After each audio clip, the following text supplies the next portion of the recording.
Miss Rose is in the backyard. What's up? What's going on? Hey, what's up with you, man? Working. That's all I do. Working all the time, huh? It Working never and stops. It never stops. I promise you it won't. So what you been up to? Honestly, just getting prepared. We just recently dropped a new single. Recording a lot of music. You already know that. And just trying to, stay on top of my game. You know what I'm saying? I had to step away from the gym for a while to get in my bag. Now I'm in my bag. Now I'm back going to the gym and, you know what I'm saying, making sure I'm on point for all of my fans, all my listeners, all my supporters and everything. And just been working. That's just it.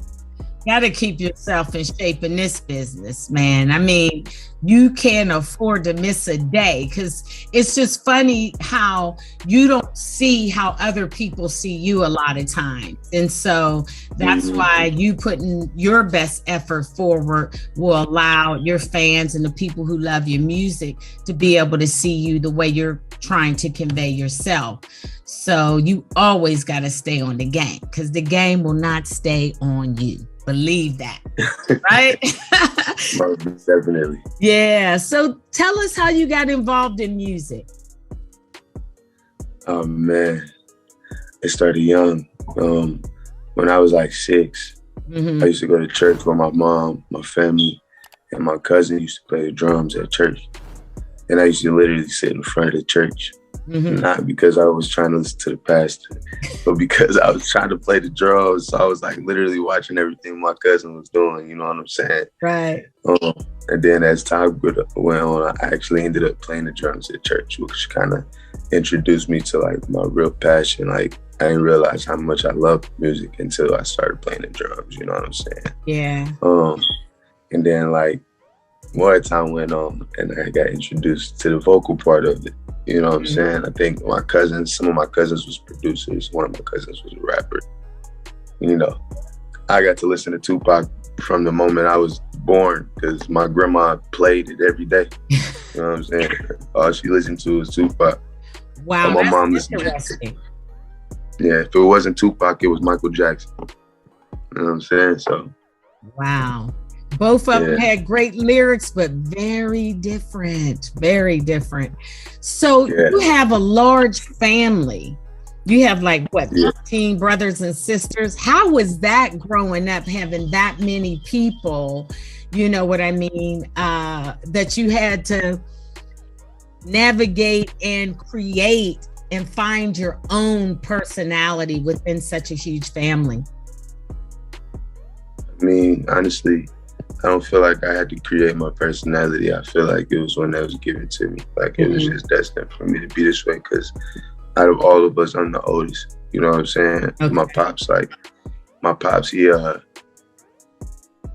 Rolling Stone, you know what I'm saying? Like, so, you know, because of that, like, I feel like, you know, whether it is something that I created in my mind or obligation that was given to me by my parents, like I kind of feel like I have to be a great example for my brothers and sisters. So I don't feel like I really got a chance to choose, you know what I'm saying, like my role or my personality or, you know, my place, you know what I'm saying? It was kind of destined for me.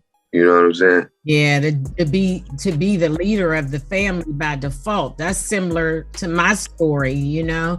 You end up taking care of a lot of people, and sometimes within that, you lose taking care of yourself. So the cool thing about that is that you kept on letter and made sure that you took care of your family, but at the same time figured out a way to carve some space out for yourself. So that's most definitely.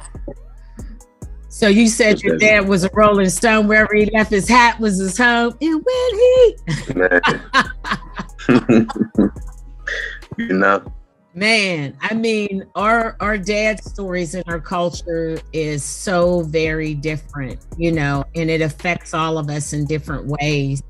You know, Yeah. I'm really happy that I had a chance to grow up with my dad as a girl and a woman now. It's made a profound difference in my life as far as who I choose to love, who I choose to, as far as a male counterpart to spend my time with.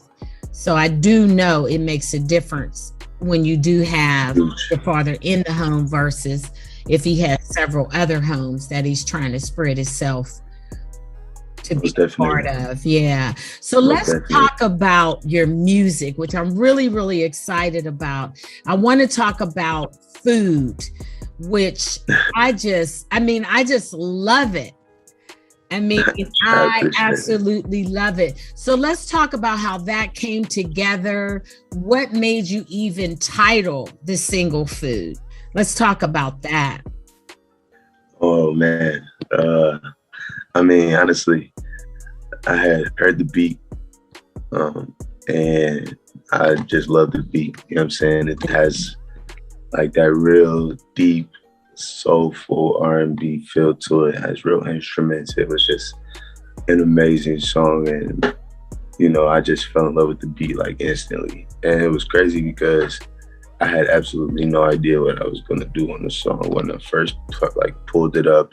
Okay. Loaded up Pro Tools and did all that. I had absolutely no clue what I was gonna put on it. But in the middle of me doing this, I got a phone call from my girlfriend at the time. I got a phone call from her.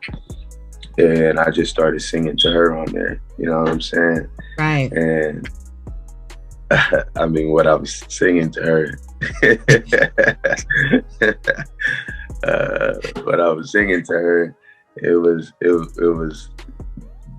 I mean, if we want to be real, it's basically just me trying to just talk dirty to her, you know what I'm saying? She lived all the way in Cali, and I lived all the way in St. Louis, so we didn't really see each other that much. So, you know, I was just, you know, flirting with my girl on the phone. It just so happened to sound real good, you know what I'm saying? And so I was like, oh, I have to call you back because this sounds fire. You know what I'm saying? Like, I gotta call you. I gotta record.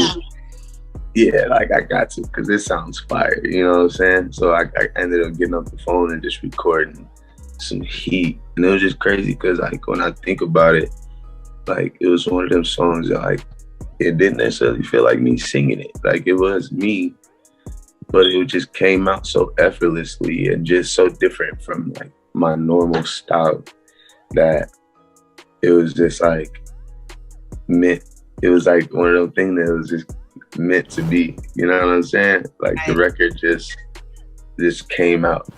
Right. And it, you know what I'm saying? Yeah, I do, because when I listen to the record, you know, although I'm married and everything, it sounds like you're talking to me or whoever listens to it. And I really like the lyrics, although they're more provocative in terms of saying some of the things that you would do. Yeah. But how did you come up with the title Food? Did you want to feed her in